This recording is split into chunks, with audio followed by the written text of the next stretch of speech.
RDC TV. O Rio Grande se conecta aqui.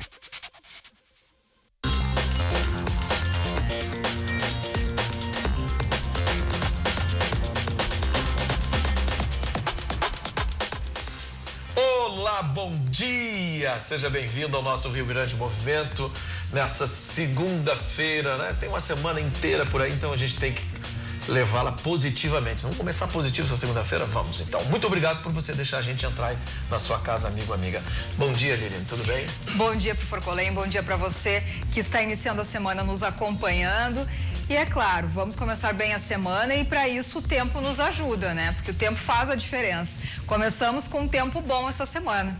Vamos dar uma olhada aí como é que vai ficar então a segunda-feira aqui em Porto Alegre e também em outras regiões. Você está vendo aí, ó, ainda não temos sol forte, o tempo ainda está nublado, tá parcialmente nublado, sol entre nuvens, deve permanecer assim hoje, abrindo um pouco mais à tarde. Aqui a mínima foi de 14 graus ao amanhecer, teremos máximas de 22 graus hoje por aqui, assim como em Novo Hamburgo e na região metropolitana, onde as máximas chegam aos 23 graus, temperaturas altas, né? Porque ainda estamos no inverno e assim está sendo nos últimos dias. Farroupilha, ali na Serra, amanheceu um pouco mais frio, 10 graus hoje, mas as máximas chegam aos 21, a temperatura já aumentou ali, assim como em Gramado, onde as máximas chegam aos 20 graus, amanheceu com 10 graus, mas já subiu bastante a temperatura, já está bem amena. E no litoral, em Capão da Canoa, 15 graus ao amanhecer hoje e as máximas marcando aí 29 graus, calor no litoral. Forcolém. Muito bem, Lilian. Vamos já começar uma entrevista muito importante, porque este é um programa que visa trazer para você sempre aquela prestação de serviço, né? Aquela reflexão das coisas que estão acontecendo, das campanhas e cultura também, muitas coisas. Mas hoje é o Dia Mundial da Prevenção, sabe do quê? Do suicídio. Exatamente. Suicídio é um tabu, né, dentro da nossa sociedade que, uns anos para cá, começou a ser discutido mais abertamente. Nós, mídia, né, jornalistas, apresentadores, rádios e tudo, tínhamos algumas restrições para comentar, para falar, porque acreditávamos que, na nossa ignorância inocente, que assim nós estaríamos estimulando, mas não é. Nós temos que discutir o assunto, obviamente, com pessoas preparadas, de uma forma esclarecedora, para que a gente possa prevenir essa ação do suicídio. Para isso, eu estou recebendo hoje a doutora Graziela Stein Vargas, que é psiquiatra. Bom dia, doutora. Tudo bem? Bom dia. Fui assertivo na minha abertura, é isso? Olha, agradeço muito que vocês estão abrindo esse espaço aqui para ser falado de um assunto que sim, ainda é tabu, começando porque as pessoas pensam que esse caso de suicídio é uma vergonha, que as pessoas, né, que fazem isso é porque estão loucas. Não, a gente sabe que a maioria dos casos existe um quadro evitável como depressão, como uso de drogas, e que se a gente trata esses quadros, a gente previne em muito suicídio. Em 2006 eu perdi um amigo nessa situação e agora há pouco, uns 2 anos, um ano e meio, novamente outro amigo que acabou tirando a vida. E os sinais são... Agora, esse que eu queria conversar com a senhora hoje, que eu tenho algumas perguntas aqui, mas os sinais, eles às vezes são um pouco diferentes. Por exemplo, eu vou para esse amigo de 2006. Ele acabou quebrando, né? Acabou perdendo muito dinheiro e eles tinham um padrão muito alto e isso começou a desgastar a cabeça dele, porque os filhos ganhavam tudo do bom e do melhor e de repente ele enxergou que não poderia mais dar. Ele fez um último empréstimo para agiotas, sabendo que não poderia pagar, e aí logo adiante ele tira a vida. Mas em fevereiro, isso aconteceu em abril, em fevereiro ele já perguntava sobre essas coisas. Um dia eu até perguntei para ele, nós estávamos na praia, por que você está falando tanto de suicídio, cara? Tu tá a fim de te suicidar por um acaso? E né, mal sabia eu, estava indo na veia, né? E ele premeditou, foi um dia assim que ele conseguiu tirar a esposa de casa, ele estava na chácara dele, só estava o caseiro e ele deu um tiro lá e acabou tirando a vida. Mas como é que nós podemos auxiliar, assim, não nos intrometendo dentro de uma vida, quando é um amigo? Depois nós vamos para a conversa sobre os filhos, né? Do adolescente que também tem esse problema. Mas como é que nós podemos identificar isso? A gente não pode ter medo de fazer a pergunta. Pensou em suicídio? Pensa em tirar a vida? Se isso acontecer, a gente tem que imediatamente procurar um médico. Porque tem que entender que isso é uma emergência médica. Existe tratamento, né? Então, a gente não pode ter medo de fazer essa pergunta. E fazendo essa pergunta, é ter a conduta correta. Não julgar, ouvir sem comentar e a gente imediatamente levar num serviço de assistência médica. Claro que o ideal é sempre procurar um psiquiatra, mas se não tem no momento a possibilidade de consultar imediatamente com um psiquiatra, que vá diretamente no hospital, que vá diretamente numa emergência médica para receber pelo menos o primeiro atendimento. Porque cada vez que a gente perde tempo, a gente aumenta o risco. Mas, doutora, aí assim, ó, eu digo uma coisa para a senhora. Se eu desconfio que o meu amigo ali e tal, a gente consegue conversar, vamos para chegar numa emergência médica, as pessoas estão preparadas para um caso desse? Estão preparados para corte, para acidente, para um monte de uma série de situações. Chega ali uma pessoa, eu sei assim, ó, porque, por exemplo, eu já tive esofagite, tá? E ela dá a impressão que você vai dar um infarto. E eu fui para uma emergência médica pensando que estava dando um infarto. Aí fizeram todos os exames e tal, você não tem nada, já te largo de lado, mesmo no particular. Então, assim, será que as pessoas estão preparadas para receber alguém que está com depressão, que está ali pedindo uma ajuda e que precisa ser medicada, precisa ser orientada e atendida de uma forma mais técnica? O ideal sempre é o médico especialista, que é o médico psiquiatra. Só que a gente sabe que tem lugares, por exemplo, no interior do estado, que não tem psiquiatras e que de repente vai ter um posto de saúde. Então, para que a pessoa tenha pelo menos algum recurso, é melhor que ela chegue e coloque a situação que ela tem, porque, como eu digo, é uma emergência médica. A gente pensa que o quadro de depressão, o quadro de suicídio é causado só por depressão. Não, dependência química corresponde a quase 25% das tentativas de suicídio. Né? Uma das principais drogas que está relacionada a 1/3 dos casos de suicídio é o alcoolismo. 1/3 dos pacientes que suicidaram estavam alcoolizados. Então, a gente tem uma série de outras causas, como, por exemplo, transtornos de personalidade, transtornos de ansiedade, ou casos graves onde a pessoa tem a desesperança, onde ela perdeu muito dinheiro, entrou em crise, principalmente nesses últimos tempos, que o Brasil vem numa crise geral. Muitas pessoas nessas épocas acabam entrando em desespero e cometendo um ato, porque não vem alguma outra saída. Então, claro, o ideal é acompanhamento com psicoterapia, com psicólogo, psiquiatra, né? Um médico que possa medicar e que seja especializado. Mas não tendo essa possibilidade, a pessoa ficar sem nenhum auxílio, a gente não pode deixar. Então, o que a gente recomenda nos interiores? Que vá direto no posto de saúde, que vá direto numa emergência e diga, olha, eu estou com essas ideias, para pelo menos entrar no sistema e começar a ser direcionado o tratamento. Será que ainda nós temos esse índice de suicídio que é maior no interior ainda? Interior do estado. A gente sabe que o interior tem um risco maior pelo isolamento, né? E muitas vezes as pessoas não têm outras oportunidades, muitas vezes o emprego também está difícil no interior, ou aquelas pessoas que estavam acostumadas com a agricultura e a agricultura agora já é um trabalho muito difícil, né? Então a gente tem também o componente genético, a gente tem muitas colônias de alemães, os alemães têm um alto índice de depressão e suicídio. Também usam bastante o álcool, né? Isso, o álcool. Tem a questão também dos venenos, que é muito perigoso, porque usam os agrotóxicos, né? Muitas vezes. E aí é quimicamente atingido, né? Exatamente. Tem um risco maior em função disso. Eu tenho uma filha de 12 anos, adolescente. Vamos para os adolescentes. E é uma preocupação, né? Porque o adolescente hoje ele tem acesso a tudo e tal. Então, assim, eles dão sinais. Um tempo a minha filha começou a ganhar notas baixas, sempre teve notas altas, começou a se isolar um pouco mais e tal. E eu fui lá e cutuquei, conversei, vamos conversar, vamos ver o que... Entendeu? E aí a gente descobriu que tinha realmente não uma questão de depressão ao ponto, né? Já colocamos numa psicóloga, começou E ela fez aí um tratamento de 9 meses, aí mais ou menos, parece que nasceu uma outra menina. Ela tá super bem. Mas outro dia eu peguei no WhatsApp dela, que a gente também, o pai e a mãe tem que conferir essas coisas, que papo eles estão tendo com outros adolescentes, né? Claro. E eu peguei uma amiga dela falando sobre suicídio e que tinha comprado uma lâmina, já tinha raspado coisa. E essas pessoas são muitos amigos nossos, né? E eu liguei pro pai dela e disse, olha, cara, printei E digo, por que você não me falou? Não, porque eu estava tentando. Você não vai resolver. Você tem 12 anos, ela tem 13, vocês não vão resolver juntos, por mais que você queira ajudar, filha. Você tem que passar essa responsabilidade pra gente. Aí eu liguei pro pai dela e tal, e ela já tinha sido identificada com uma certa propensão a isso, sabe? E ele não tinha levado num especialista. As pessoas parecem que têm preconceito. Eu não vou levar o meu filho no psiquiatra, no psicólogo, vão chamar de louco. Mas por que ainda tem essa questão, né? É lamentável, porque eu gostaria que as pessoas encarassem o psiquiatra como um médico especialista em comportamentos e emoções. Isso não é vergonha, isso não é loucura nenhuma, muito pelo contrário.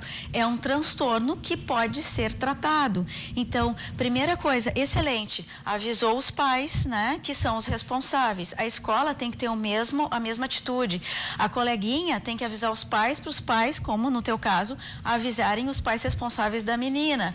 Porque a gente muitas vezes perde tempo por tabus que já deviam ter sido superados há muitíssimo tempo. A gente sabe que aumentou em 40% nesses últimos anos os suicídios entre crianças e adolescentes. Isso é muito sério. A gente acha que criança não comete suicídio, comete. Não é só o adolescente, é a criança. Então, é preferível tratar corretamente do que a gente, por preconceito, arriscar perder a vida de alguém ou arriscar deixar aquela pessoa em sofrimento por vergonha. Sim. Ou pensando o que os outros vão pensar. Eu trabalhei no Rio 6 anos e um trabalho muito acelerado, tinha muitas responsabilidades e eu tive aquela síndrome de pânico. Eu fui procurar um psiquiatra que eu fiz um tratamento de 5 meses para baixar essa ansiedade, que vem tudo da ansiedade. Ganhei alta, ok, comecei a praticar esportes, que é aliado a isso, né? Então, assim, eu encarei da forma que a senhora está falando, eu encarei ele como um médico das emoções. Exato. Né? Eu nunca tinha tido aquela situação, nunca precisei de remédio para dormir e tal, eu fiquei... Não conseguia dormir, não conseguia. Então, isso foi acumulando e ele, não, peraí, calma. E a gente fez um tratamento bem tranquilo, eu ganhei alta 5, 6 meses depois. É muito importante isso, desmistificar isso, né? Que as pessoas possam ver isso com naturalidade. É a mesma coisa, se a pessoa tem alguma questão cardiológica, ela vai no cardiologista. Mas se a questão é emocional, tem que procurar o especialista, porque 12 milhões de pessoas no Brasil sofrem de depressão e de ansiedade é 19 milhões. Nossa. É muito mais ansiedade. E a ansiedade dá muitos sintomas físicos, então causa muito desgaste e estresse, né, no organismo, né? Então é importante que a pessoa realmente faça o que é necessário. Muitas vezes a gente vai ter que fazer um exame de sangue até para descartar. Não é uma alteração hormonal, não é alguma outra causa clínica que esteja influenciando, é o estresse, o que a gente tem que mudar de padrão de vida. Tudo isso tem que ser levado em conta. O que eu ia lhe perguntar, por que esse hoje é o dia da prevenção? Hoje seria o que foi escolhido? Na verdade, a gente escolhe o setembro também por uma questão de que a gente já tem o outubro rosa, o novembro azul, tudo para conscientizar a população que a gente não pode mais perder vidas em vão se existem formas de a gente prevenir o pior, né? Então, câncer de mama mata muitas mulheres. A questão da próstata prejudica muitos homens. E agora a questão do suicídio, né? Que infelizmente é uma epidemia.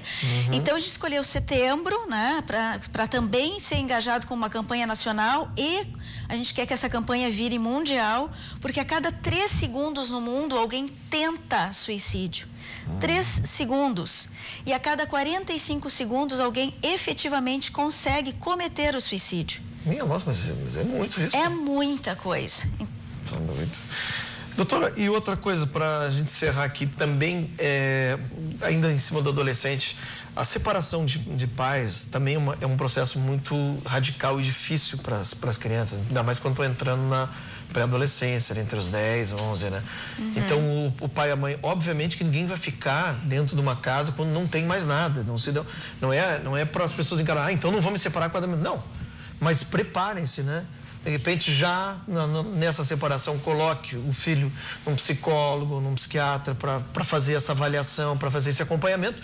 E os pais não entrem em guerra, né? Porque isso aí traz um trauma terrível para as crianças. Exato. Então, assim, o problema maior da separação não é a separação em si, mas como essa separação é conduzida, né? O adolescente, no caso, ele está tendo alterações hormonais, ele está tendo mudança de ser criança para ser adolescente em transição para depois ser um adulto. Então, ele também tem questões da escola onde estão sendo modificadas. E se os pais estão trazendo para eles um dia a dia turbulento dentro de casa, onde eles teriam que ter todo o suporte emocional, bom, daí eles não têm estrutura nenhuma para encarar essas mudanças todas lá fora. Né? O problema não são as famílias se separarem, o problema é as famílias brigarem. E muitas vezes estarem juntas dessa forma é pior para o adolescente.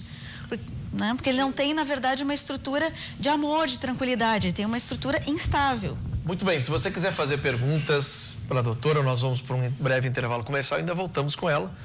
Pode botar aí o nosso WhatsApp, né? E também no Facebook, nós estamos ao vivo no Facebook da RDC TV. Você pode mandar a sua pergunta aí, da sua dúvida. Nós vamos para um breve intervalo comercial e já voltamos.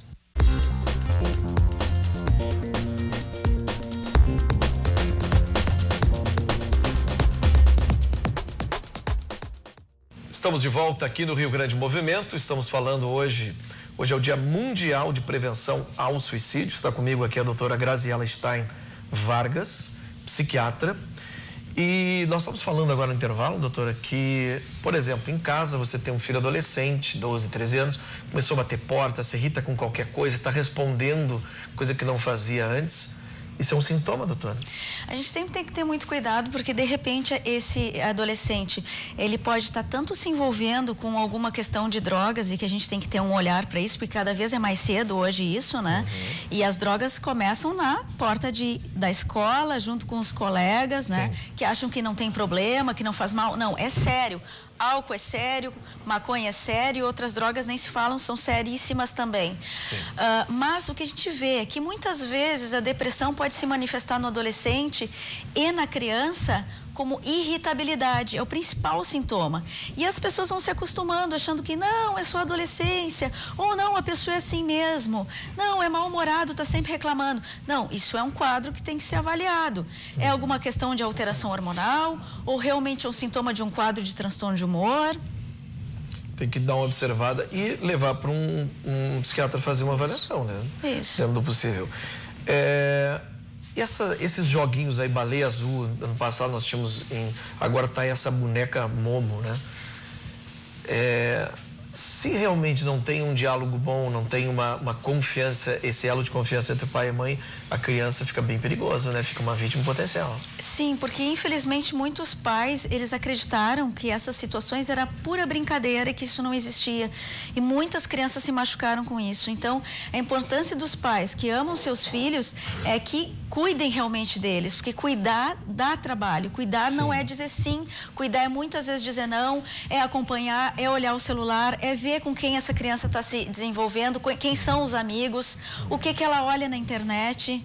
Né? A informação está muito solta. E houve, infelizmente, há uns anos atrás para cá, um modismo de que as crianças se cortando, ou os adolescentes se cortando, evitariam dores emocionais. E a gente sabe que não evita. Que isso? Não, exato. Tinha essa... Tinha isso, virou moda, achando que vai fazer um corte e vai evitar a dor.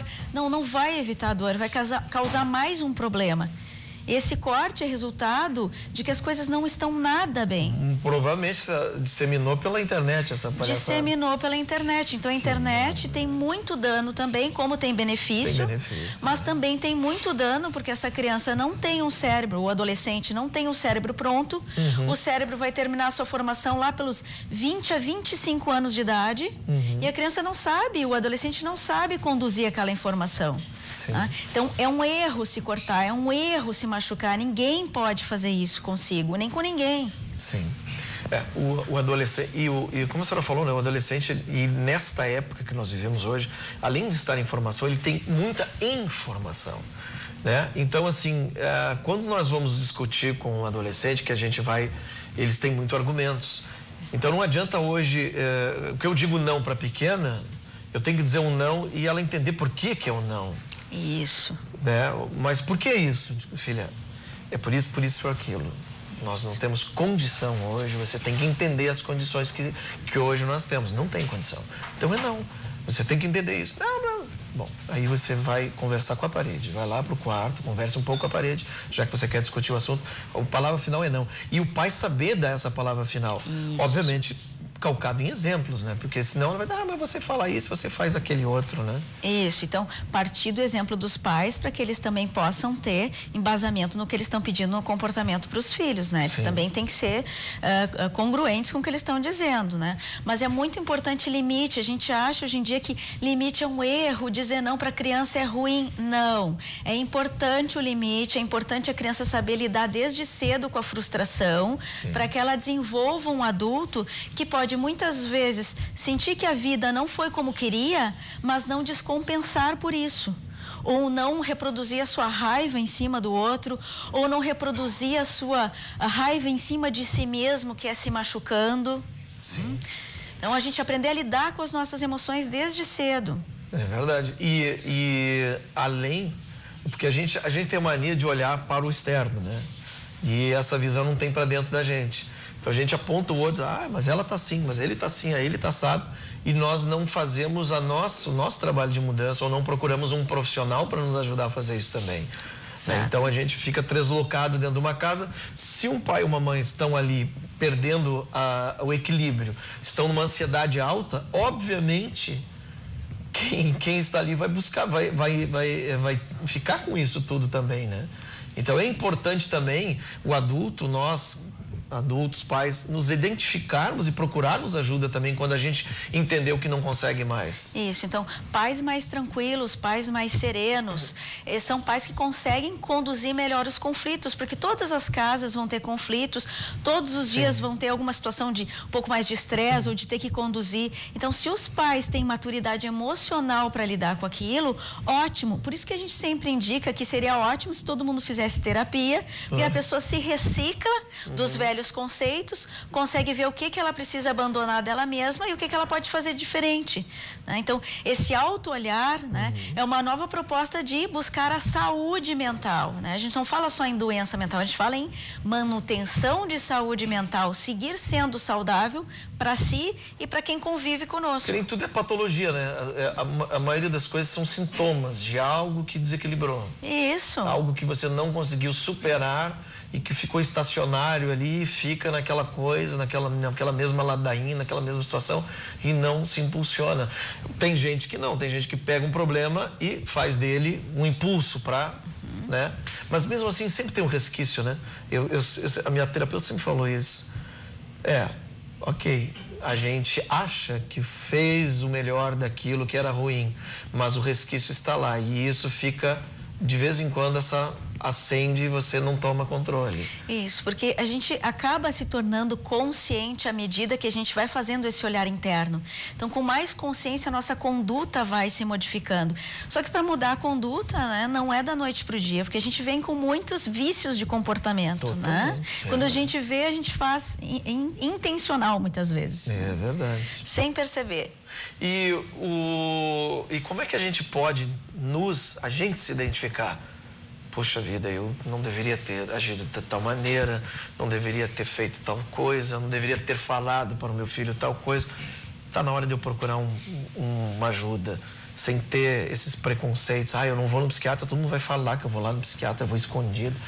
É uma pena isso, né? Porque, como a gente diz, existe especialista hoje para tudo, né? Então, também existe para as emoções e o comportamento. Quando a gente vê que tem alguma situação que nos angustia muito, gera muita ansiedade, ou que é muito conflitivo, aquilo se repete, não tem solução, ou que a gente vê assim, poxa, eu acho que eu estou precisando modificar coisas, mas eu estou com dificuldade, a ideia sempre é procurar, né, se modificar. É como se a gente tivesse um software antigo e a gente fosse atualizar o computador. Sim.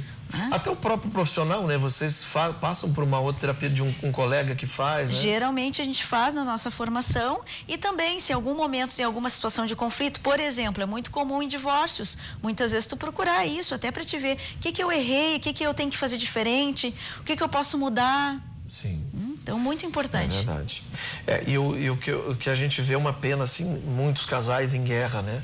Por causa de vingança, de material, e ali no meio estão os filhos ali, e eles não percebem. Você fala assim com casais amigos assim, cara, vocês estão em guerra. Parem com isso, sentem numa mesa e cheguem, cada um cede um pouco. Já não cediam no casamento. Agora não cedem mais mesmo, né? Porque você é a ex, você é o ex, você é o...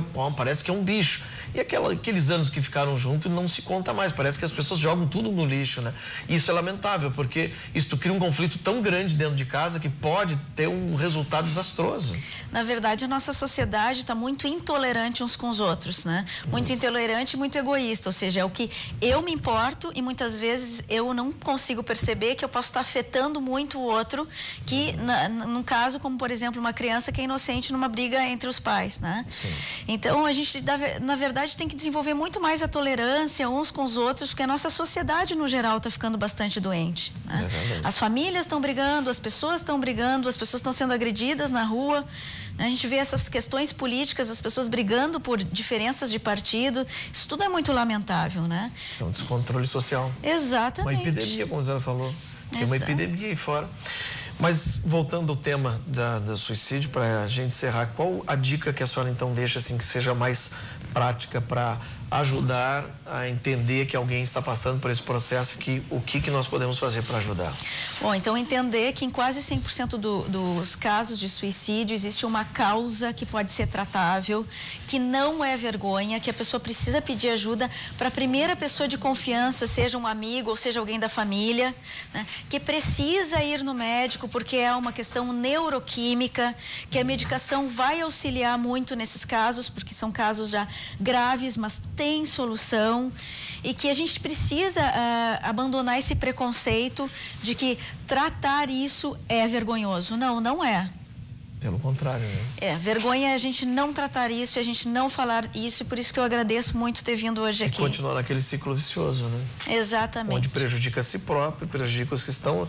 Que ninguém tem qualidade de vida enquanto que aquele ciclo não se for quebrado, né? Exatamente. Exatamente. Muito obrigado, doutora. A senhora fala muito bem. Obrigada. Eu gosto de falar com as pessoas técnicas, mas que se comunicam, porque às vezes é difícil.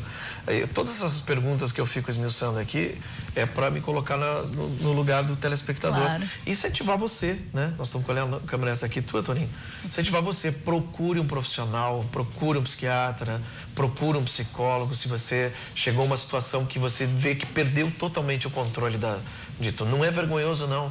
Como disse a doutora, são os médicos da emoção, principalmente o psiquiatra, porque se tiver que entrar com uma questão química, ele vai decidir, o médico vai decidir o que você deve, o que você pode tratar e tudo mais. Não se automedique, não digam a vizinha me disse que o tal, tomar um pouquinho de Rivotril aqui, daí eu já fico melhor, né, doutora? Exatamente. Pelo amor de Deus. Nem pensar. Nem pensar, só pelo médico, né? Isso é muito sério, né? Então vamos fazer corretamente, até porque senão a gente está aumentando o risco. Aumentando mais o risco.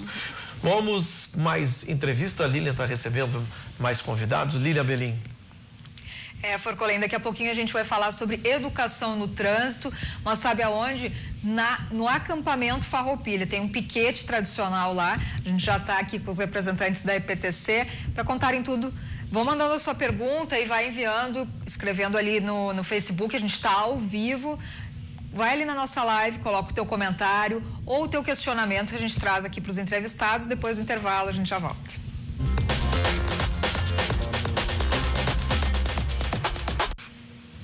O Rio Grande Movimento está de volta. A gente vai falar agora de educação para o trânsito, que está presente e muito no acampamento Farroupilha. Aliás, em um piquete que já é muito tradicional, que é o EPT. Para falar sobre ele, estão aqui conosco pessoas que já estão à frente do projeto há muito tempo, que são o Diego Marques, coordenador de educação para o trânsito, e o Jairo Benfica, presidente da Associação de Funcionários da EPTC. Muito bom dia, bem-vindos. Bom dia, é um prazer para nós estar aqui participando do programa, agradecer o convite em nome do nosso secretário e em nome da EPTC. Muito obrigado pela oportunidade. Bom, há quanto tempo já existe esse piquete? Ele, no acampamento Farroupilha, desde 1998, praticamente em seguida da fundação da IPTC, criação da IPTC, o piquete também nasceu quase junto, né? E vocês estão desde o início lá no projeto, A né? gente está lá desde essa época. Aconteceram aí algumas modificações, algumas alterações de equipes que fizeram isso. E a educação ela entrou forte mesmo a partir de 2015, no atual molde, com projeto convidando escolas, tudo, né? 2015 para cá incorporou e a gente achou uma maneira de trançar aí cultura com educação para o trânsito e isso ficou muito, muito legal, muito bacana. Certo. Bom, a programação é bem extensa, né?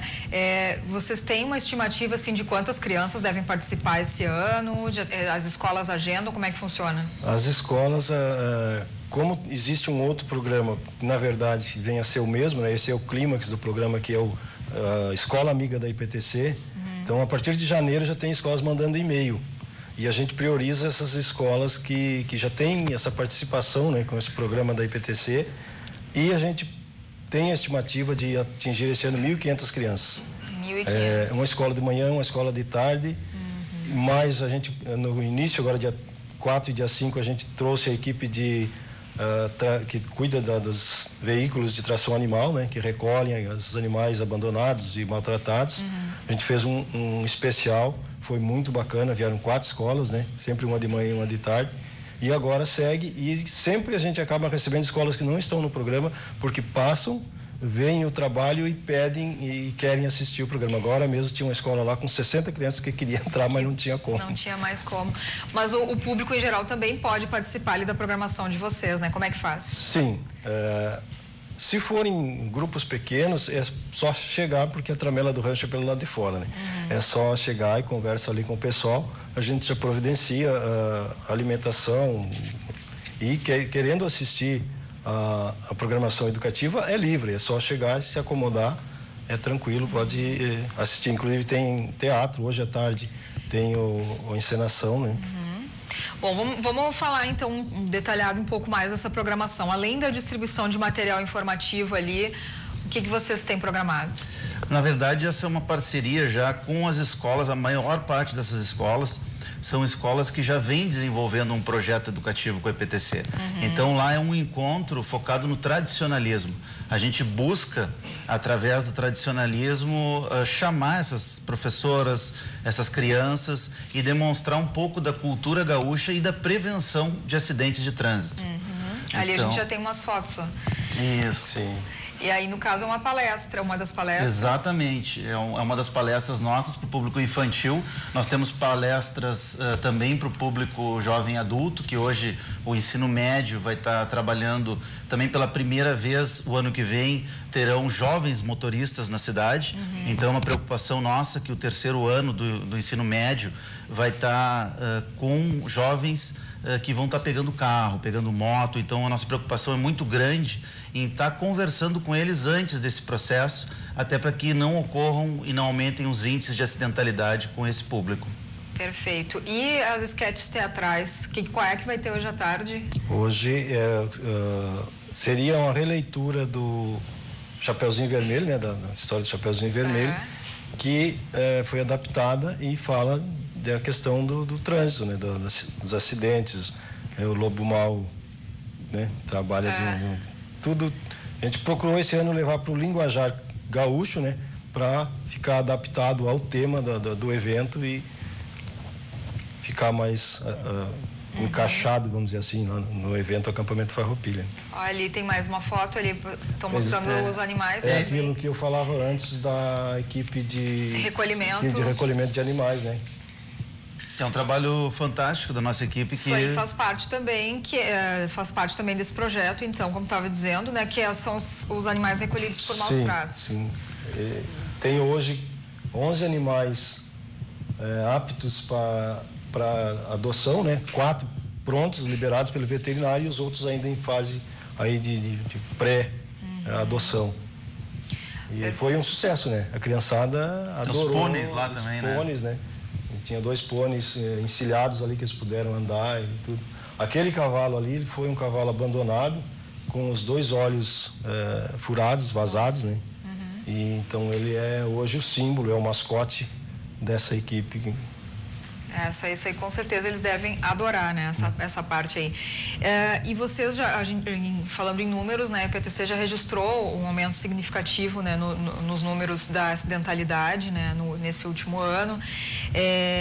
Então, a prevenção e a educação no trânsito são uma ferramenta importante para a redução desses números. Com certeza.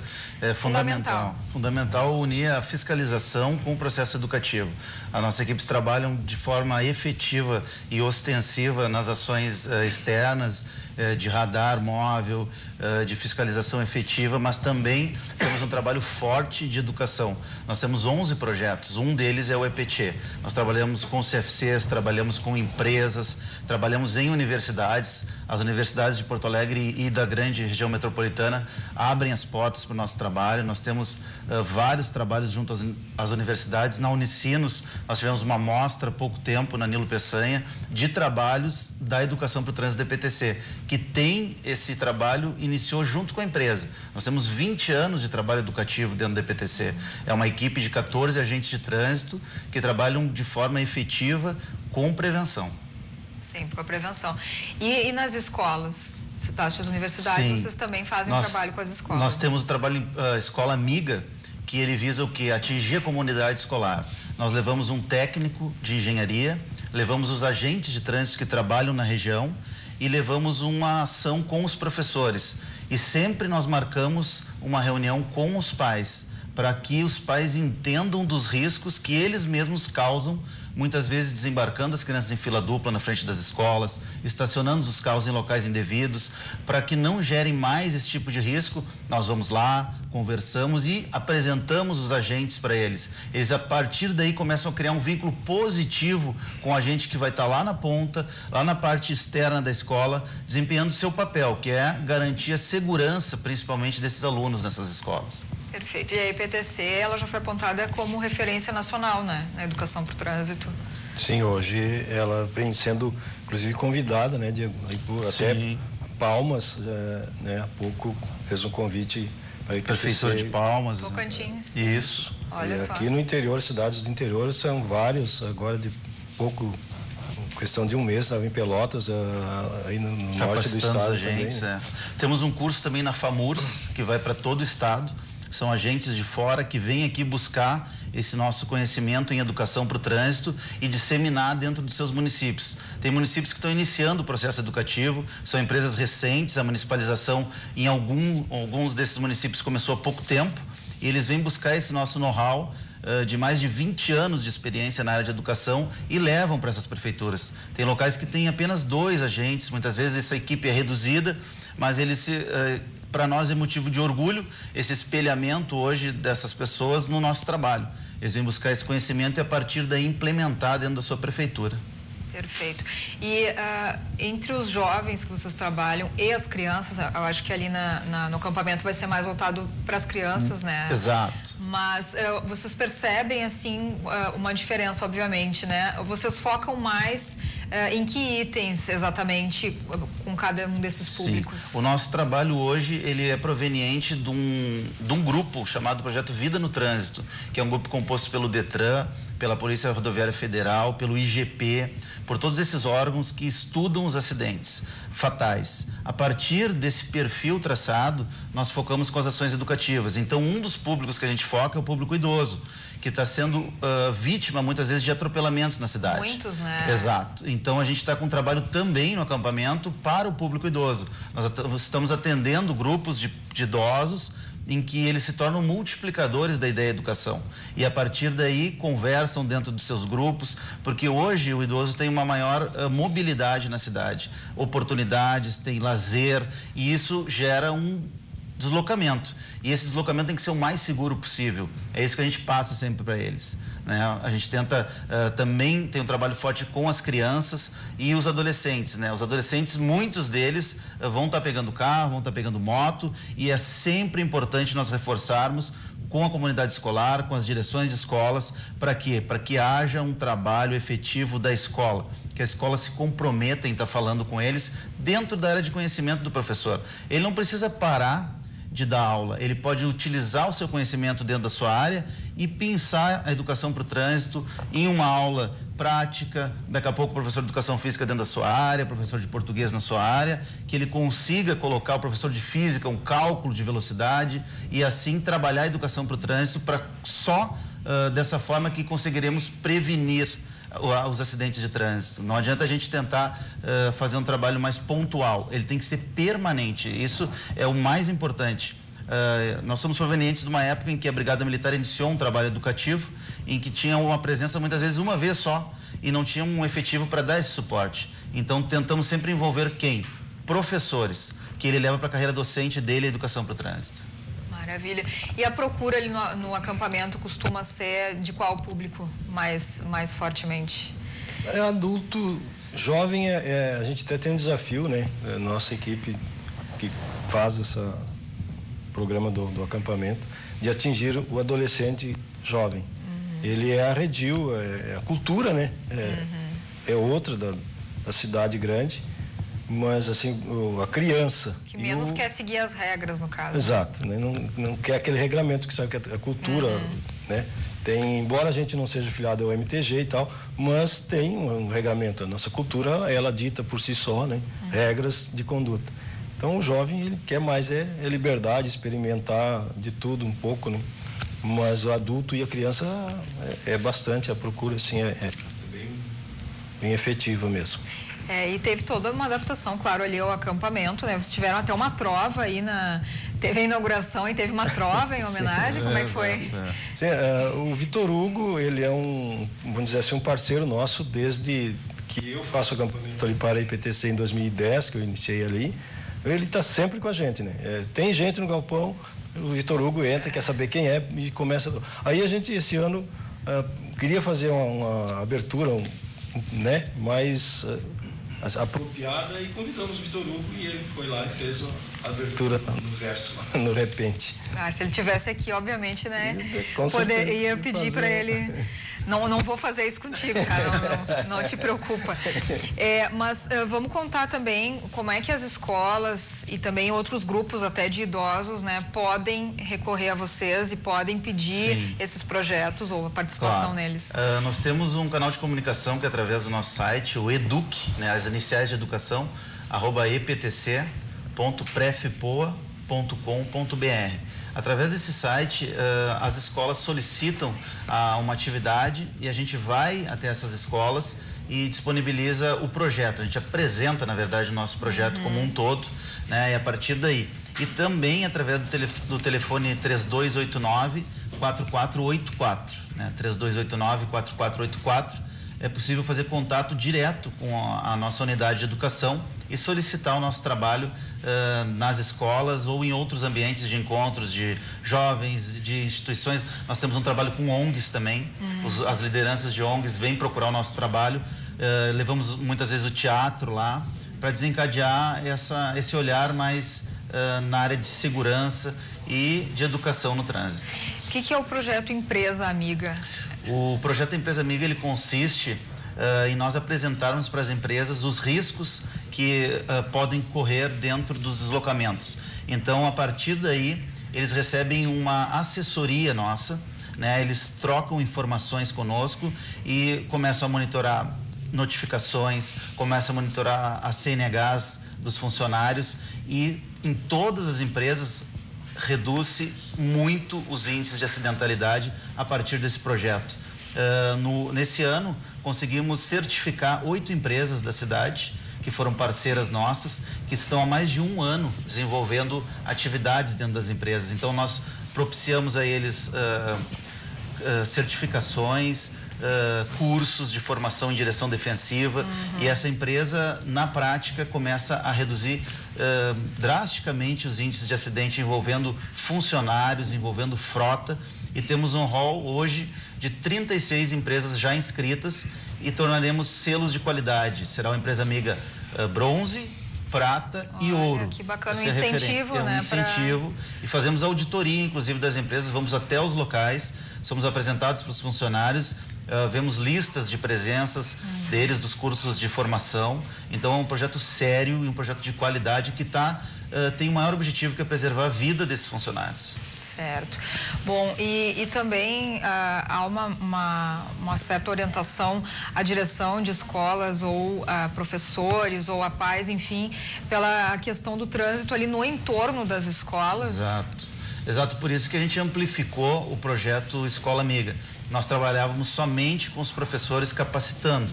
E hoje a gente trabalha com a comunidade escolar, através da direção, porque sempre quando a gente chega numa escola tem uma demanda de uma faixa de segurança, de uma mudança de uma placa, né? Então, para que a gente não chegasse lá e dissesse, olha, não é com a gente, é com a engenharia da EPTC, a gente leva o engenheiro lá. O engenheiro é parceiro nosso, o trabalho da engenharia muitas vezes é o determinante para se mudar aquele cenário e para qualificar a mobilidade no entorno da escola e também preservar a vida através da engenharia, né? Certo. Tem alguma região aqui em Porto Alegre onde vocês tenham algum registro ou mais registros assim de acidentalidade no entorno de escolas? Vocês têm essa informação? Na verdade, todas as escolas para nós são preocupantes, né? Porque o trânsito, e mesmo as que não têm ainda um registro, nós intensificamos cada vez mais o trabalho, principalmente da fiscalização na saída e entrada dessas crianças, para coibir as infrações ali, para que não haja infrações e não aumente, né, muito o risco nesses locais. Perfeito. Bom, vamos repetir de novo o telefone. Tá, é o 3289-4484. Maravilha. Só dar um oi aqui da Edith Robalo, tá dando um bom dia pra gente. Bom dia, Edith. Continua nos acompanhando aí na nossa live. E você também aí em casa, deixa o teu recado, porque a gente tá ao vivo ali no Facebook da RDC TV Digital. Deixa também aí no WhatsApp, nesse número que tá aparecendo aí na tua tela. Muito obrigada. Obrigado. Sucesso lá no piquete mais uma vez, até o dia 20 aí, muito trabalho e até o resto do ano também. Convidamos a todos que nos procurem. As portas são abertas ao público em geral, podemos... O piquete é onde lá no acampamento para o pessoal procurar? É bem atrás do centro de eventos, o número é o 32C, na ponta da Cancha Reta. Quem conhece o acampamento sabe que a Cancha Reta é aquela primeira rua paralela ali a Caruso. Isso, 32C, perto do centro de eventos, não tem erro então. Muito obrigada. Forcolém, o que temos? Forcolém está aí na sequência com mais uma entrevista daqui a pouquinho, depois do intervalo. Vou deixando a tua pergunta aí, a gente já volta.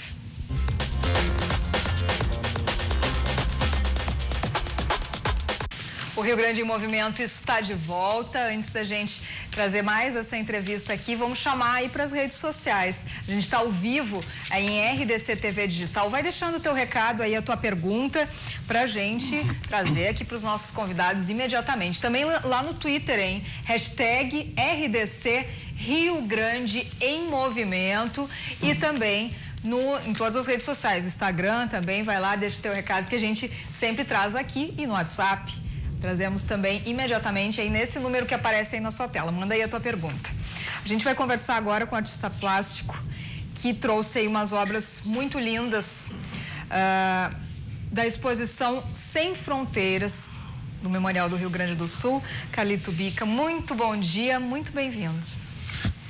Obrigado, bom dia a todos, bom dia Lilian, bom dia a todos que assistem a RDC e é uma grande alegria estar aqui com vocês. O prazer é nosso. Bom, já estamos o nosso estúdio está bem mais bonito agora aqui. Tem umas obras aqui atrás da gente. Tu quer falar um pouquinho delas já? Que essa aqui ilustra muito bem, inclusive, a nossa época, o nosso momento aí, nosso mês Farroupilha, acampamento Farroupilha. As minhas origens são o Pampa gaúcho, né? Embora tenha divergido depois para outros setores e viajado muito, mas na verdade a minha essência é o Pampa gaúcho, que se estende do Rio Grande do Sul, Argentina, Uruguai, né? E até quem sabe um pouco do Paraguai, né? Então essa é a minha essência. E realmente Sem Fronteiras exatamente traduz isso aí. Tem muita cor, tem muito regionalismo, tem dançarinos, tem rostos, como a gente pode ver aqui, né? E é uma alegria muito grande estar nesse momento, né? Participando de uma mostra no Memorial do Rio Grande do Sul. Bom, vamos contar então. Tu tem aí também. Isso aí é ilustração da mostra ou é outra? Não, isso aqui é um livro que eu publiquei. Então esse aí a gente mostra depois. Vamos falar primeiro da mostra, então. Quantas obras está trazendo? Eu estou trazendo 16 obras para o memorial, que está em montagem neste momento lá. São 16 obras, obras com 1 metro por 2 metros, é quase um painel, né? Outras com 1 metro por 1,60 m, 1,5 metro por 1,5 m. São quadros, são obras grandes no caso, né? E que traduzem esse meu sentimento de cor, né? E de movimento, no caso. Ela está dividida em 3 grandes blocos, digamos. Rostos, que aqui tem um exemplo. Dançarinos, que é umas reminiscências do nosso Rio Grande do Sul e do tango argentino também, né? E regionalismo, que são as obras que fazem exatamente, que compõem a maior parte, que são cavalos, sobre uma outra visão. Eu ainda comentava com o diretor hoje que eu sou o único que pinta cavalos visto de cima. Então, as imagens dos cavalos que eu tenho pintado, elas são vistas de cima, nunca de lateral. Lateral sim também, né? Mas muitas pinturas com vistas de cima do cavalo, né? Ou seja, cavalos visto do espaço, digamos. Né? Que maravilha, é uma especialidade tua, então. Que bacana. Quem sabe, né? Bom, a exposição Sem Fronteiras, ela pode ser visitada até quando? A exposição Sem Fronteiras, ela abre amanhã, às 19 horas, entre 19 e 21, para uma recepção que a gente está fazendo.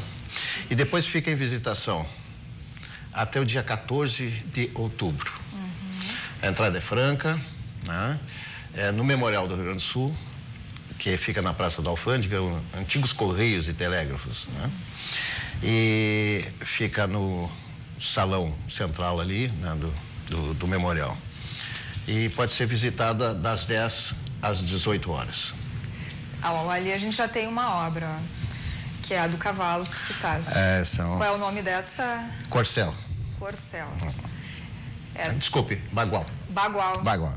Essa aí tem uma explosão de cores, né? É uma das minhas características, exatamente o colorido, né? As cores que compõem. Essa tela tem 1 metro por 1,60 m. Então é uma tela bastante grande.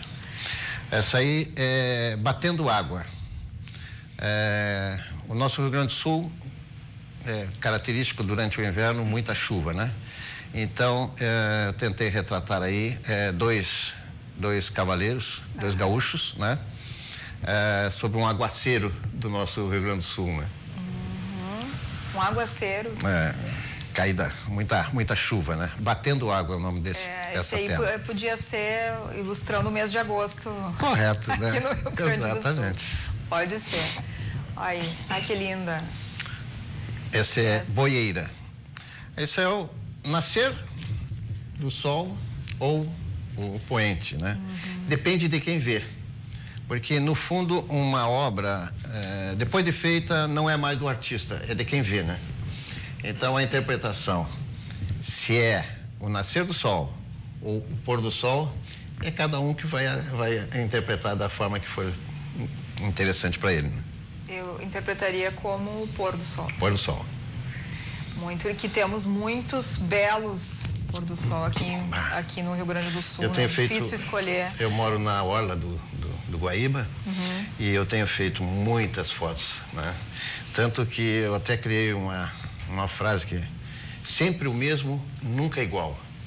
Mas sempre tem alguma coisa interessante para ser fotografada, diariamente. E às vezes nem necessariamente com muito sol. Pode ser pouco sol, mas sempre é interessante, né? Aquela ali, tu te inspirou em alguma paisagem específica, em algum local específico? Não, é um pampa mesmo, né? Aquela ali, o nascer do sol na campanha, sempre é comum você ter nuvens e uma barra, né? Uma barra de sol, a famosa barra de sol, né? Ela tem uma barra de sol. Então, eu fiz bem esquematizado isso aí, assim, de forma que ficou aquela barra que seria, para mim, eu pintei como Nascer do Sol, né? Sim. Mas como você interpreta o poente, tudo bem, né? A obra é sua, né? É, assim como... esse que é o bacana, né? Das artes visuais, das artes plásticas. É isso que é o legal, é cada um poder interpretar da sua forma, Cada né? um... E essas obras tuas, elas são recentes? Ou Não, tem algumas obras que já estão... É uma produção mais antiga, no caso. Aham. Porque até então eu nunca vendi nenhuma obra. Eu faço como hobbies, né? Com exceção de uma obra que eu ganhei o Prêmio Nacional Santander de Artes Plásticas em 2012 com a obra Tango, que são uma obra em preto e branco e que o Cultural Santander disse, olha, você vai ter que vender para nós, né? Então foi a única obra que eu vendi até hoje, foi essa obra que eu ganhei o Prêmio Nacional, concorrendo com outros 10 mil concorrentes, e eu modestamente ganhei esse Prêmio Nacional. Então elas foram feitas, então tem algumas com 10 anos, 8 anos, né? E umas outras mais recentes, no caso. Que bacana. Vamos comentar, como é que foi a seleção dessas obras também? Foi difícil para te selecionar? É porque eu tenho muitas obras, são guardadas lá, né? E o primeiro passo foi exatamente determinar que temas seriam, né? Determinados os temas, rostos, dançarinos e regional. Então, dentro desses segmentos assim, eu fui fazendo a separação e a escolha das obras, no caso, né? Para facilitar, hoje eu trouxe aqui 2 obras pequenas, mas porque seria bastante... Mas quem visitar pode verificar que as obras são realmente bastante grandes, no caso. Enche os olhos, né? A gente tem como mostrar essa obra que ele está falando aqui atrás dele? Será que tem, Toninho? Como é que é o nome dessa obra? Nascente. Bom, essa aí, então... Essa não tem dúvida. Sim, é do Nascer do Sol, que linda. Também teve alguma inspiração de algum local? São as reminiscências de infância, né? Da minha terra, a vivência do campo que eu tenho, né? E essas obras todas têm exatamente essas origens, no caso, né? A origem do Pampa gaúcho, né? E que me inspiram as cores que eu uso nas minhas obras, no caso, da Índia, o colorido, o da Turquia, né? Então, essas vivências que eu tive, associada à vivência ao Pampa, me fazem colorir os cavalos. Então, os meus cavalos são coloridos. Tem verde, tem azuis, tem vermelhos, né? Então não é o cavalo normal, digamos, né? Não tem uma pelagem, como nós diríamos, né? E todas têm a mesma técnica, Carlito? Eu uso acrílico sobre tela. Algumas eu tenho feito também com nanquim sobre tela. Mas basicamente acrílico sobre tela. E dá esse efeito maravilhoso. Isso aí, ó, então, é bem real mesmo. Bom, vamos falar um pouquinho do teu livro, trouxeste? Esse aqui eu gostaria de entregar para você. Vamos mostrar ali. É o... Lentes e Pincéis. Lentes e Pincéis. Esse livro agora é recente? É produção Não, já recente? Faz 2 anos que eu editei e lancei. Eu queria te passar para você um exemplar. Obrigada. É um registro das minhas viagens e também das obras, que algumas estão em exposição. São fotos que eu fiz, porque eu gosto muito de fotografia também. Vou mostrar aqui. Olha aí. Essa aqui... Isso aqui é no Belém do Pará. Belém do Pará são texturas, né? E sementes do nosso Belém do Pará, no caso.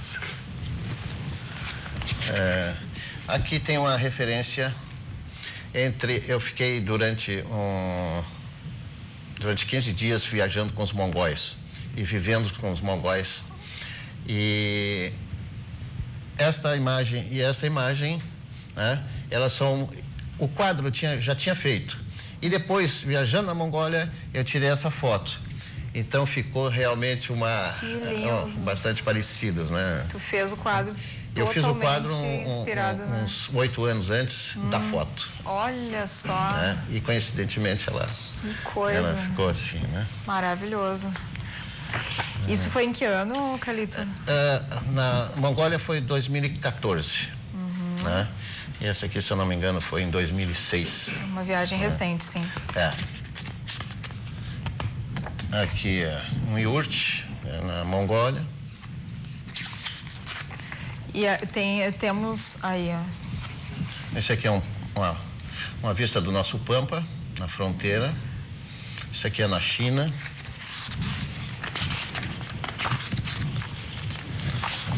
Aqui algumas reminiscências, Caminito, né? Argentina. O bairro de Buenos Aires. Aqui é na Itália, na Costa Amalfitana. As fotos todas foram feitas por ti? Todas as fotos foram feitas por mim. E não por acaso escolhe cenários coloridos, né? Coloridos. O Caminito tem tudo a ver com a tua obra, né? Bastante, né? Que maravilha. Onde é que o pessoal pode encontrar essa obra? Essa obra eu só via a internet no meu site, no caso, né? Através do e-mail. Qual é o site? O site é cwbic, né, @gmail.com. O teu e-mail. Né? O pessoal pode solicitar por ali. Então, cwbic com 2 C, @gmail.com. Tem alguma rede social, não? Facebook, Carlito Bica, e o Instagram, Carlito Bica também. Tá certo. Mas tem aqui no teu livro muitas obras também tuas, não são só fotos. Exatamente. Tem muitas obras, inclusive de cavalos aqui. Por isso o nome Lentes e Pincéis. Lentes da máquina e pincéis da pintura, né? Maravilha. Então eu reuni e tentei também não fazer um livro de turismo, né? São fotos fora daquela parte turística da coisa, né? Tá certo. Muito obrigada pela tua presença, pela presença da tua linda obra aqui para deixar o nosso estúdio mais bonito. E volte sempre aqui no programa. Obrigado, Lilian, e obrigado pelo convite. É um prazer estar aqui e falando para os teus telespectadores. Sucesso na tua exposição lá no Memorial do Rio Grande do Sul. Então fica o convite para o público. A gente volta daqui a pouquinho, Forcolém, com mais uma entrevista aí pra gente. Vamos ver.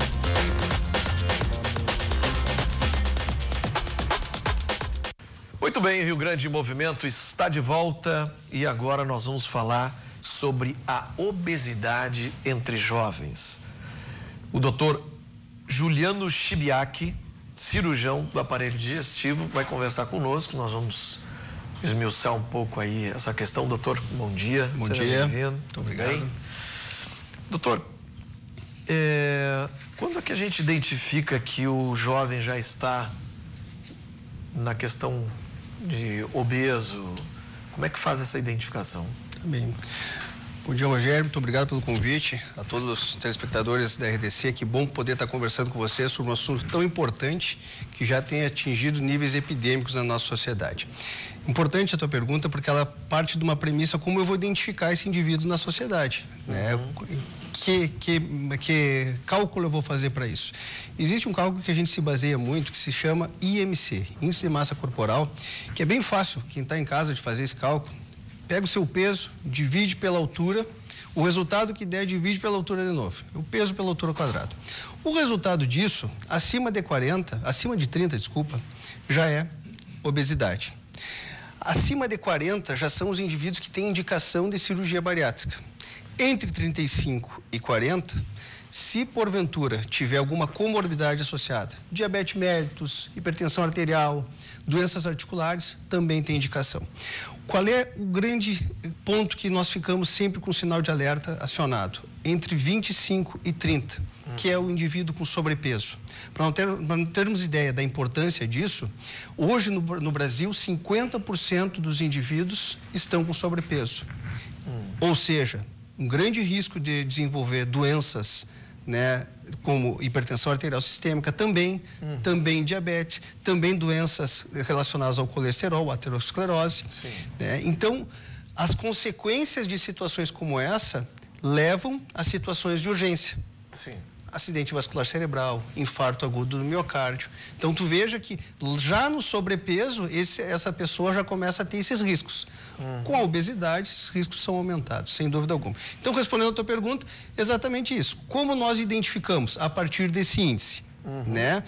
Que tratamento para cada indivíduo nós designamos? Aí nós temos que individualizar o caso. Sim.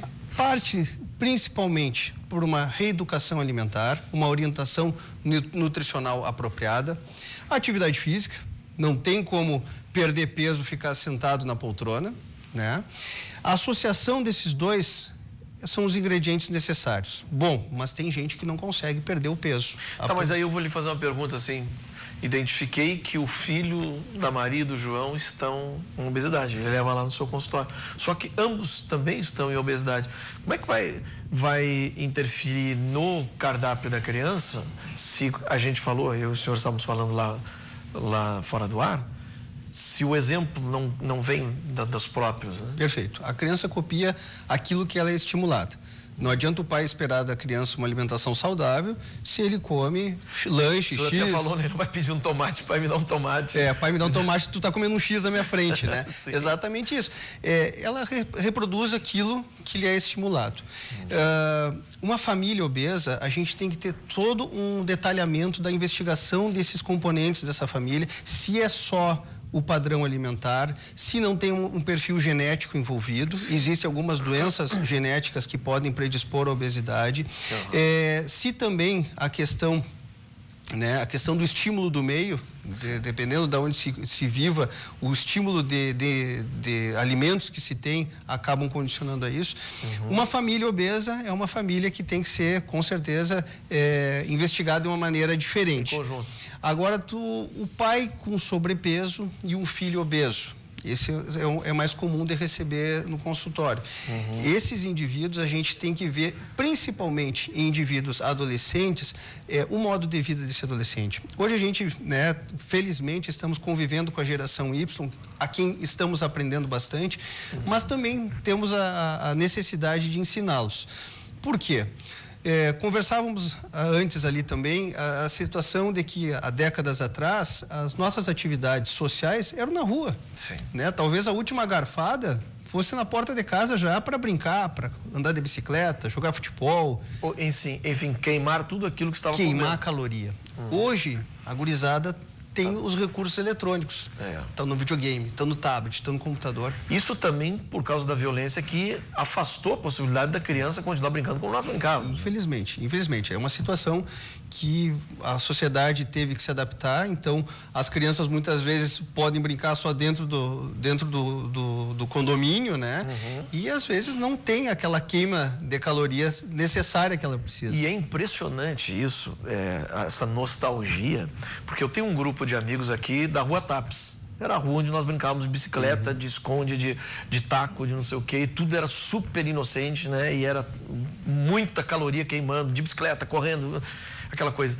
E a gente estava falando isso. Daqui a pouco dava fome, a gente ia no pé, comia goiaba. Comia a laranja do céu que tinha. Tinha um amigo nosso que ele tinha no pátio. Laranja do céu, laranja do umbigo. Do umbigo, aliás, do umbigo, laranja, já falei como a gente falava na época, né? Jabuticaba. Então a gente ali se alimentava de fibra, de tudo, né? De sais minerais, tudo estava ali. Hoje em dia é um biscoito recheado, hoje em dia é não sei o quê, uma coisa. E não tem mais essa interatividade, essa queima de coisa.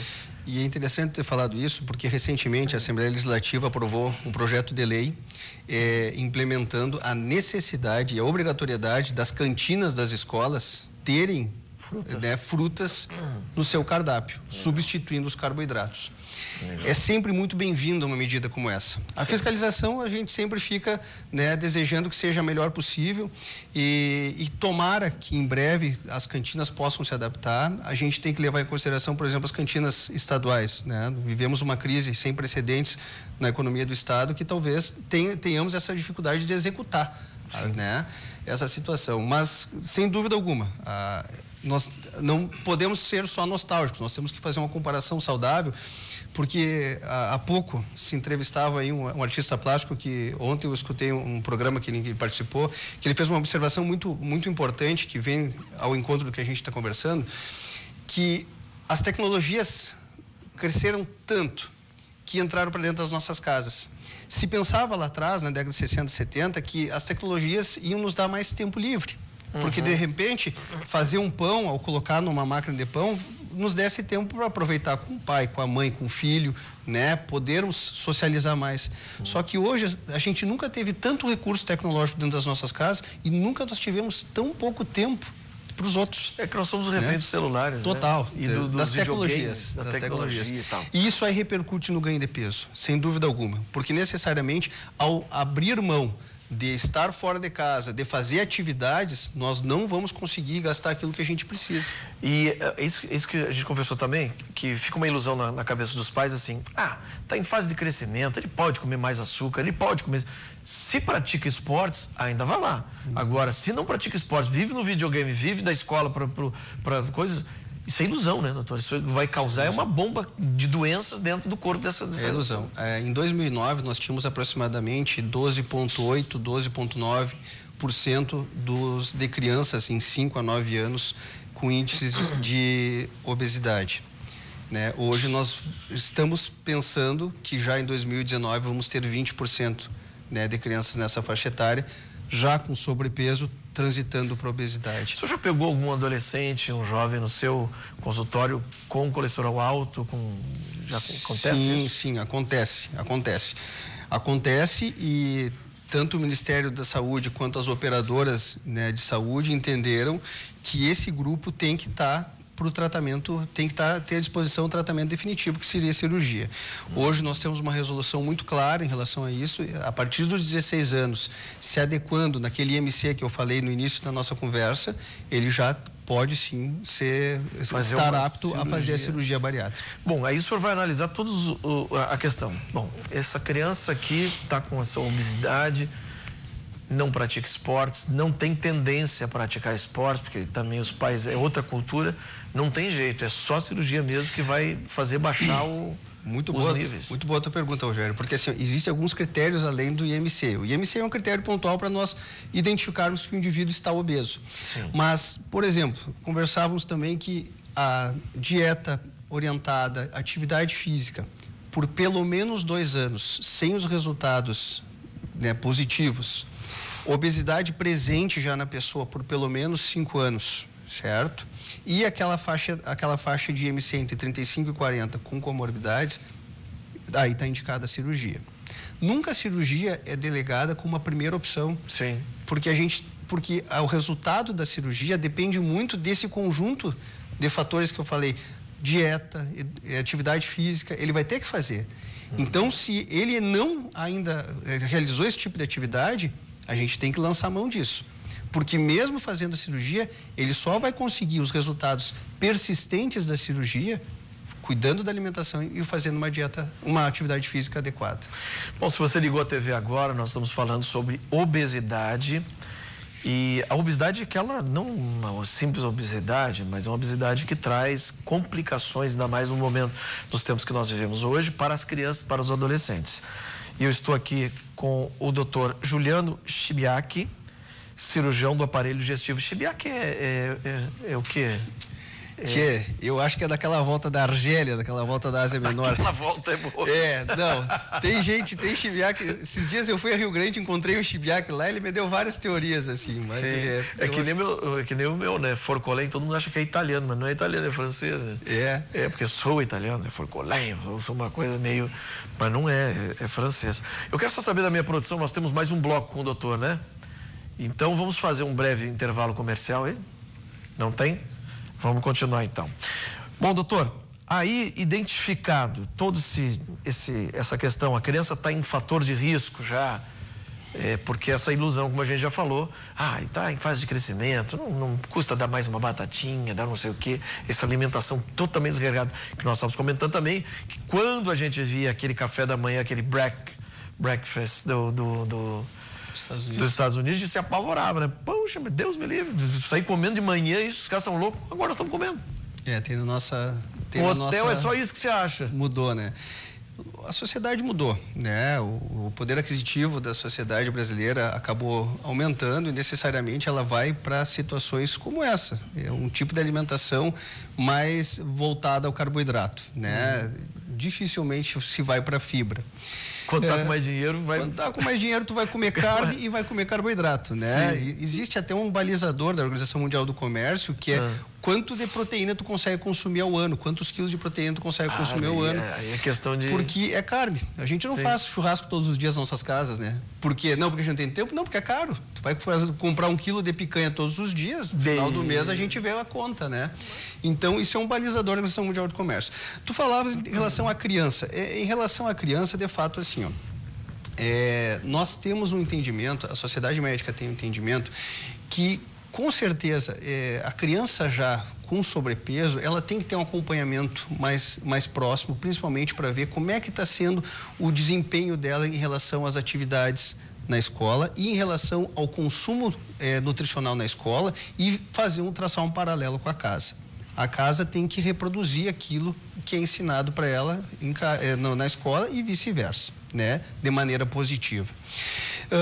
Nós entendemos que a questão dos 16 anos, que é o que a lei já argumenta a nosso favor, onde nós podemos ser mais invasivos do ponto de vista médico com a cirurgia, que é uma idade que ela já passou a fase do estirão, que é aquele crescimento que o adolescente tem, e ela entra num período de uma redução de queima diária.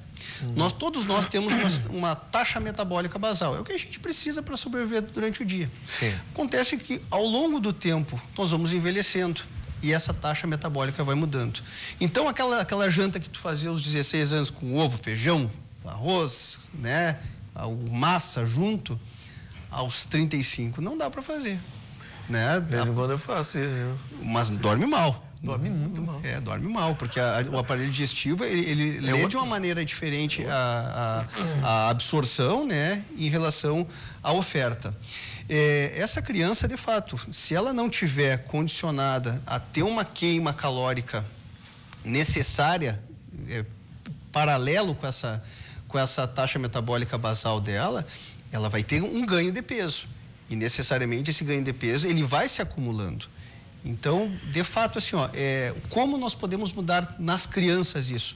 Primeira coisa, tentando orientar os adultos. As crianças vão reproduzir aquilo que eles são estimulados. E atividade, né? A criança tem que ter atividade, não é só cerebral, né? Atividade física, com certeza. Agora, deixa eu lhe fazer uma pergunta que eu considero importante, não sei como é que o senhor vê isso. Eu conheço muitas pessoas que fizeram essa cirurgia e logo após a cirurgia tem que ter um acompanhamento psicológico. Eu já vi nego bater pino por causa disso aí. Como é que fica também no adolescente? É mais complicado porque está naquela formação de ideias, de personalidade? Rogério, assim, diferente de outras doenças, a obesidade, geralmente quando se procura um cirurgião para fazer a cirurgia bariátrica, dificilmente tu já sai com a cirurgia agendada. Tu não sai com a cirurgia agendada. Tu vai passar por uma série de avaliações com endocrinologista, com psicólogo, com nutricionista, com fonoaudiólogo, né, cardiologista, com cirurgião também. Existe uma série de exames a serem feitos, certo? Muitos desses exames, e já na própria avaliação do psicólogo, ele identifica, olha aqui, tem predisposição ao álcool, tem predisposição a algum transtorno de humor, tem algum transtorno de humor. Então, tem que colocar tudo isso na balança para ver aonde é que vai o custo-benefício. Porque a obesidade não é uma questão estética, não é só diminuir o peso, ele é um problema de saúde. Sim. Eu falei anteriormente, tem uma série de doenças associadas e essas alterações psicológicas também estão dentro desses problemas. Certo. Então, a avaliação rigorosa do paciente para poder indicar a cirurgia adequadamente está nessa situação também. Tu falaste, tem um conhecido que teve complicações psicológicas após a cirurgia. Pode, mesmo com uma avaliação rigorosa, ele pode vir a desenvolver. Por isso que é fundamental esses pacientes nunca deixarem de acompanhar o médico assistente, o psicólogo e o nutricionista, no mínimo. Pós, né? No pós. Se puder passar sempre com a turma toda, melhor ainda. Porque ele sempre vai ser um indivíduo operado. Ele daqui a 50 anos... E ele tinha um vício de atitude de alimentação. Né? De uma alimentação. Claro que cada vez mais os protocolos estão alicerçando melhor uma conduta, porque tu consegue indicar para o paciente que ele tem deveres também, que ele tem obrigações com a cirurgia. Então, o paciente, quando começa a materializar isso já antes da cirurgia, tu vê nitidamente isso no hospital. O paciente já chega pronto, assim, ó, fardado. Não, olha, estou com as dietas prontas, geralmente a água, né? Mas eu comprei o anticoagulante, comprei isso, comprei aquilo. Por quê? Porque ele sabe que ele vai ter uma série de ocupações ao longo do tempo. Claro que depois de um tempo, o fundamental é o primeiro e segundo ano em relação à perda maior de peso, né? O indivíduo, no final do segundo ano, pode ter uma perda de 70%, 80% do excesso de peso. Nossa. Mas chegando a isso, como é que eu vou manter isso? Como é que eu vou chegar a esses índices de maneira saudável? É fazendo atividade física, é cuidando da dieta e é acompanhando com o psicólogo. Porque antes esse paciente, a saciedade dele era no garfo. E agora o garfo dele diminuiu para 1/5. É muito prático. O estômago é do tamanho de uma mão e ele passa a ser do tamanho de um dedo com a cirurgia. Nossa. Então é físico, proporcional, né? É físico, não tem estrutura para caber o que coube em outras épocas. Então, assim, ó, é treinamento. Né? Pode vir a desenvolver alguma alteração psicológica? Pode. Agora, estando junto com a equipe dele, ele vai ser, né, vai ter um resguardo melhor, vai ter um acompanhamento melhor e um tratamento mais adequado. Esse indivíduo aí, nós temos que encerrar, mas só para complementar, esse indivíduo realmente ele se afastou desse corpo de psicólogo, principalmente nutricionista, e aí que ele teve essas complicações. Está correto na sua observação. Muito bem, falei aqui com o doutor Juliano Chibiak, cirurgião do aparelho digestivo, sobre a obesidade na adolescência e quando se deve fazer a cirurgia bariátrica ou não. Muito obrigado, doutor. Muito obrigado. As portas sempre abertas aí para o senhor voltar aí. Muito obrigado. Mais esclarecimentos. Obrigado pela oportunidade. O Grande Movimento vai para um breve intervalo comercial e já voltamos.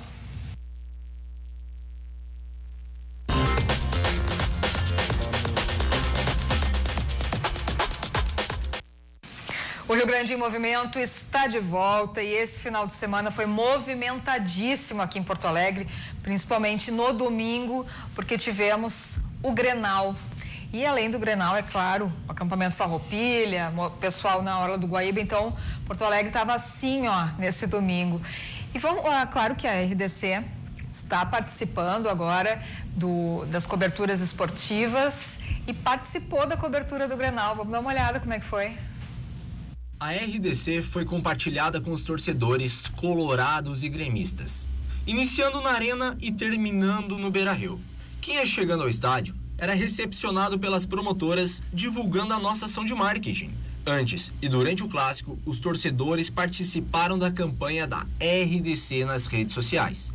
E o autor da foto mais curtida participou do programa Jogada Final, debatendo com os integrantes o clássico Grenal aqui na RDC TV. Excelente, participando com essas feras aí que estavam participando hoje do programa, o Ribeiro ali de rádio, o Lauro Quadros, que para mim é um ícone, né, da rádio no Rio Grande do Sul, o Cassiá, tá, que foi nosso jogador, amigo lá do Grêmio, treinador, o Záquia, né, representante do Inter, o Ruxo, né, que é conselheiro comigo lá no Grêmio, o meu presidente Cacalo também, e essa experiência foi excelente. O Clássico Grenal deste domingo marcou a nossa primeira grande cobertura da RDC TV. Afinal de contas, completamos no último dia 2 de setembro 2 meses da nossa emissora no ar. Fizemos essa ação exatamente para que vocês também participem da nossa emissora, que foi a foto mais curtida, e tivemos a presença aqui participando no nosso Jogada Final 2 Toques, o vencedor, que foi o João Luiz Maia.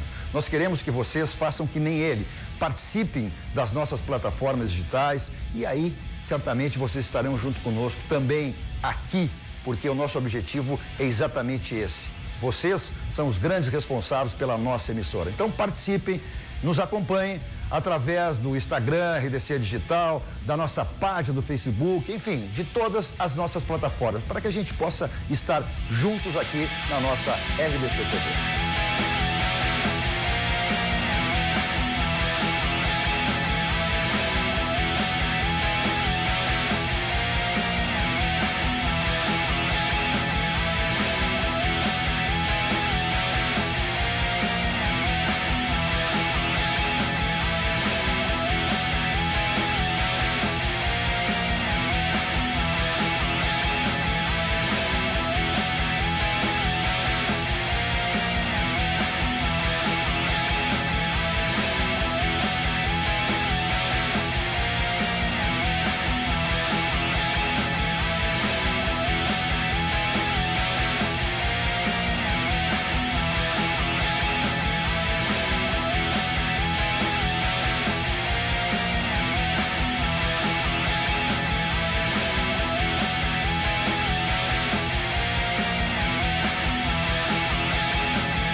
Muito bem, e nós fizemos a cobertura do jogo dentro de campo, fizemos uma reportagem disso. Vamos dar uma olhada? Assim como o Grenal é histórico, a RDC entrou para a história hoje. A primeira cobertura de um clássico Grenal diretamente do Beira-Rio. Se liga no que aconteceu. Os torcedores de Grêmio e Inter também queriam marcar este clássico com uma vitória histórica. Os colorados para manter a liderança e continuar sonhando com o título. Estou esperando que o Inter vença hoje, 3-0. E é uma felicidade imensa a gente andar tão longe e estar aqui presente com o time de coração, com o time campeão, que eu tenho certeza que esse ano vai se dedicar muito e com certeza vai buscar o título campeão brasileiro. Os gremistas querendo se aproximar ainda mais da liderança, mas o gol de Edenilson acabou frustrando o torcedor tricolor. O lado positivo do clássico, mais uma vez, foi a torcida mista. A gente ia antes, cada um no seu estádio, mas a primeira vez é muito bacana esse espaço que tem para nós, né? Lá fora foi tranquilo. Ela como gremista foi bem tranquilo. Aqui dentro tá melhor ainda, tomara que o Inter saia com uma vitória hoje. Não, vitória é gremista, sem dúvida, sem dúvida. O lado negativo ficou por conta dos próprios profissionais após o final da partida. Quando o técnico Renato Portaluppi tentou entrar no vestiário adversário, segundo ele, para tentar cumprimentar o colega de profissão, Odair Hellmann. Os jogadores não entenderam dessa maneira e provocaram uma confusão generalizada. E nós estamos quietinhos aqui. Então eu entendo a euforia deles, eu entendo a euforia da torcida internacional, entendeu? Porque fazer uma boa campanha no Campeonato Brasileiro já é muito para eles. Eles têm que tirar onda mesmo. Uma onda se tira com títulos. E o campeonato, faltam 14 rodadas ainda. E o bom cabrito não berra. Então eles aproveitam o momento deles. Agora, onda, com a gente ninguém vai tirar. Mas ninguém vai tirar mesmo. Se tivesse visto, se tivesse ali, eu não vi nem que teve situação. Depois que me contaram no vestiário. Então quero deixar bem claro, essa é a primeira resposta. Se tivesse visto, podia ter empurra-empurra, podia ter não sei o quê, mas eu ia fazer questão de cumprimentar, porque eu fiz questão de cumprimentar no início do jogo e farei sempre, quando ganhar e quando perder. Sobre a partida, os jogadores colorados enalteceram a vitória e a manutenção da liderança na tabela de classificação. Eu acho que o time jogou muito bem, sabe? Eu acho que foi um jogo muito duro e ao mesmo tempo que a gente teve um espírito competitivo muito forte. Em momentos vitais ali os zagueiros tiraram, sabe? Houve uma consciência tática muito grande, o jogo em alguns momentos não prevaleceu pra gente, né? O Grêmio conseguiu jogar, mas mesmo assim a nossa competição muito forte, as disputas, né, divididas. Então fico feliz por esse lance, eu consegui participar, mas acho que o grande mérito hoje foi os atletas se doaram bastante, cada lance era realmente uma final de campeonato e foi abençoado com essa vitória. Olha, é um clássico, né? Mas os 3 pontos valem os mesmos dos outros jogos. O nosso importante é pontuar, seguir pontuando. Dentro de casa a gente sempre vai buscar vencer, principalmente dentro de casa, fora também, como temos feito. Mas dentro de casa a gente sabe que as vitórias têm um peso maior. E fora de casa a gente vai continuar beliscando os pontinhos que a gente vem fazendo. Sempre correndo por fora, como a gente está fazendo, com a nossa mesma humildade, vamos seguir assim.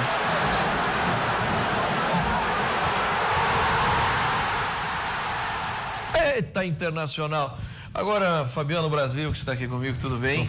Tem tanta coisa para comentar e o lance era só comentar o clássico, né? Primeiro, eu acho que foi um jogo equilibrado, não teve... dois times francamente buscando gol, né? Torcida mista, que é uma coisa maravilhosa. Né? Enquanto que tem torcida mista ali, tudo em paz, aí lá embaixo, no vestiário, confusão. Pois é.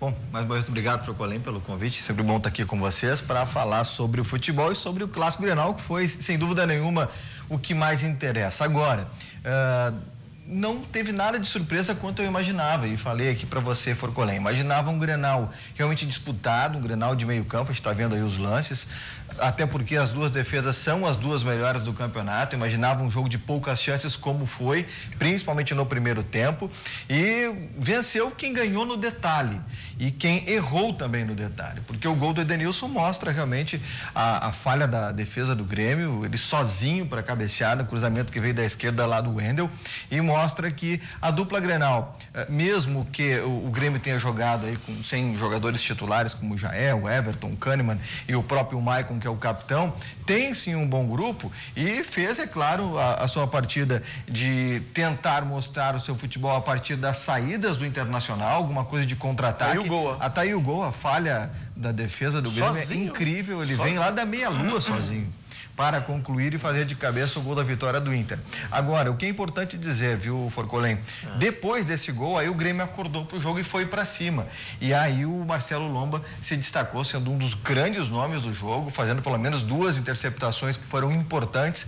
A do Jeromel, onde ele fica livre pelo lado esquerdo, conclui em cima, ele acaba defendendo. Acho que vem o lance daqui a pouco aí. Olha lá, essa defesa foi muito importante, foi logo depois do gol do Edenilson e logo vai ter a jogada do Jeromel também. Isso aí foi a jogada do André. Que reflexo que tá com o Lomba, hein? Aí, ó, muito bem. Olha esse lance aí. Queima-roupa. A queima-roupa embaixo e o Lomba salvando o time do Internacional, seria o empate. E aí também uma falha aí do Alisson, né? Que poderia ter concluído ou dado o passe para o atacante que é pelo lado direito, tentou o drible e acabou perdendo. Mas um resultado que foi justo para quem errou menos, que foi o caso do Internacional, que se é para dizer que o Inter errou, porque o Inter foi muito bem montado aí pelo Odair, o Renato acabou tendo o seu time falhando justamente nesse lance do gol do Edenilson.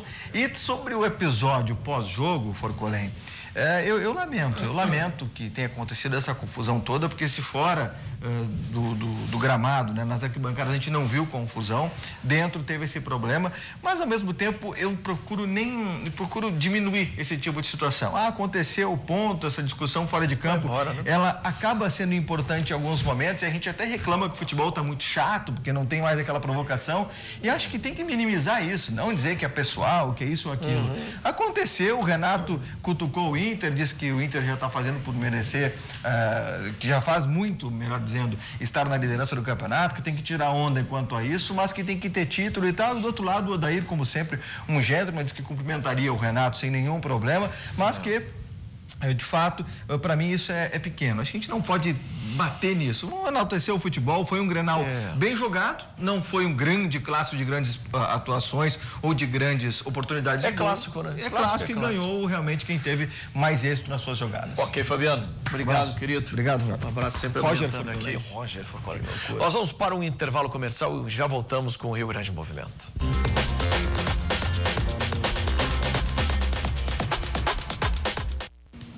O Rio Grande em Movimento está de volta, agora para falar de uma instituição que está completando 79 anos. Muito tempo de atuação aqui, que é o Educandário São João Batista. Está de aniversário, nós recebemos aqui a presidente.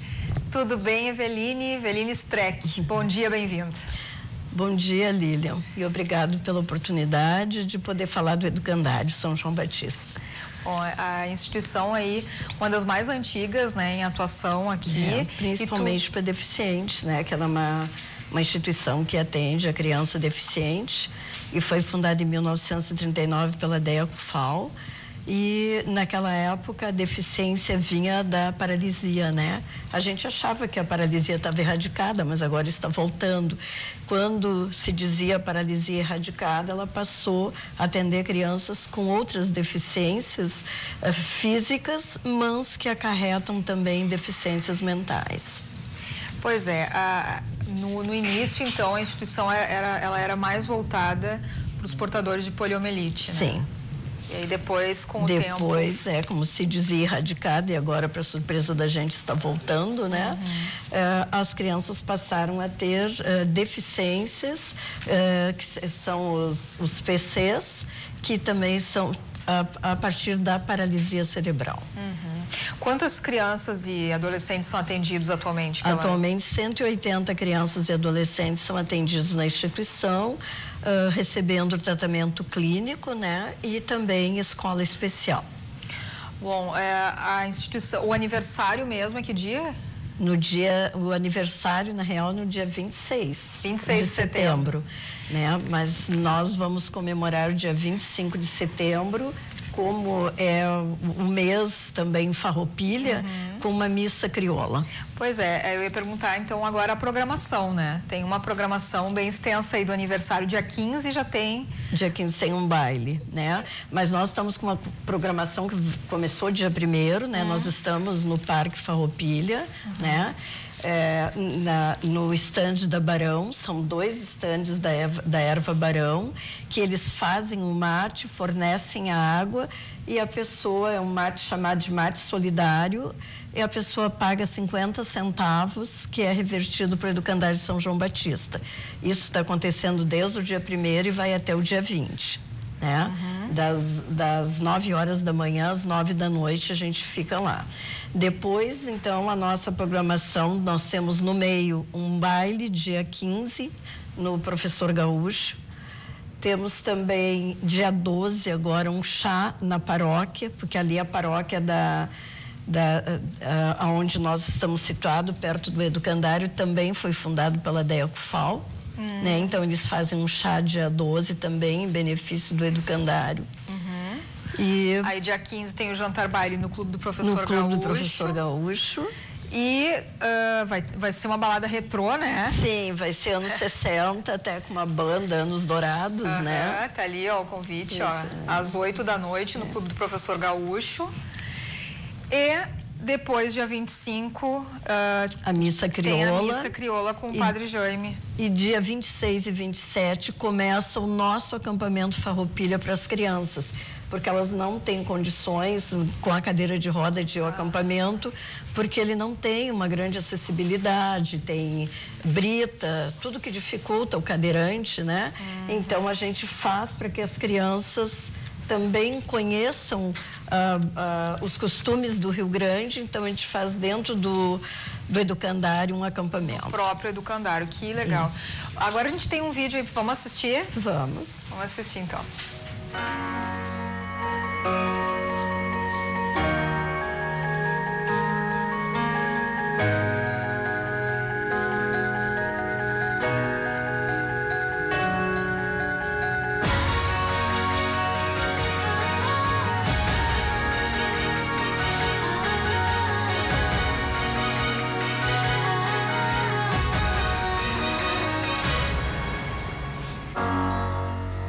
Tá aí, que bacana.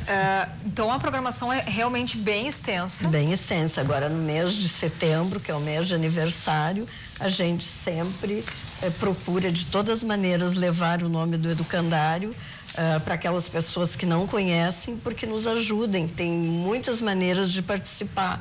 Não é só doando dinheiro, nós recebemos roupas, nós recebemos móveis que as pessoas não querem mais, nós recebemos tampinha, né? Nós estamos na campanha da tampinha e a instituição que mais tirou tampinha do meio ambiente até agora foi nós. Nós já arrecadamos 17 toneladas de tampinhas. Olha, que são vendidas e convertidas em dinheiro para continuar dando tratamento para essas crianças. Essa campanha das tampinhas eu acho sensacional. Tem várias entidades que aderem, né? Tem muitas entidades. Está dando certo e eu acho que o meio ambiente agradece também.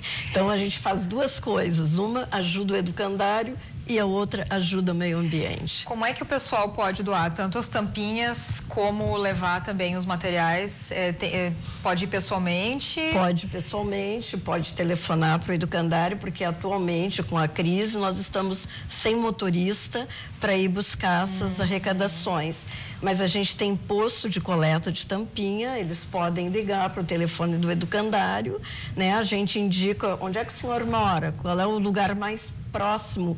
E atualmente a gente está também no parque arrecadando tampinhas.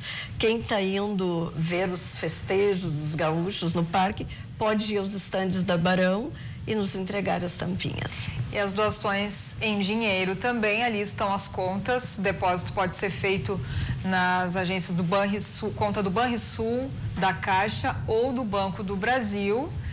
E tem ali o CNPJ do Educandário jeitinho para o pessoal anotar: 929677020001 -67, né? qual é o endereço do educandário? É Rua Tenente Coronel Mário Doert, número 200, em Ipanema. Descendo a Deia Cufal, não é? A Mário Doert é a penúltima rua, antes de chegar à avenida principal, né? Que antigamente tinha um restaurante bem conhecido, que era o Bolonha, hoje não existe mais, né? Então, antes de chegar à esquina do Bolonha, se dobra à esquerda e em seguida tu vai ver na Conselheiro Xavier e tem uma placa, não dá nem meia quadra, tem uma placa dizendo Educandário São João Batista. Sobe aquela lomba, mas não seguia pelo número 200, porque ali ele sobe e desce. Tá, e se ele for até o final da lomba, ele é obrigado a entrar no Educandário, porque a rua é sem saída. Tá, ok. A gente agradece muito a tua presença. Só vamos divulgar rapidinho o telefone para o pessoal entrar em contato, então. 3246-5655. 3246-5655. Fica aí, então, todos os contatos para o pessoal conseguir doar da maneira que for possível. São várias maneiras de ajudar. E fica também aí o convite, 26 e 27 de setembro, o acampamento Farroupilha lá no Educandário. Também tem a presença do Educandário ali no acampamento Farroupilha até o dia 20. E, é claro, dia 15 e dia 25, a programação que a gente citou antes aí, o jantar baile no Clube do Professor Gaúcho e também a missa às 10 da manhã no dia 25. Muito obrigada e parabéns pelo aniversário. Muito obrigada para vocês, Lilian, por ter nos dado essa oportunidade de falar de uma instituição tão antiga e que há tantos anos vem ajudando as crianças deficientes. Muito obrigada. O Rio Grande em Movimento vai ficando por aqui. A gente volta amanhã às 11 da manhã com mais informação para você. Tchau, tchau. Até lá.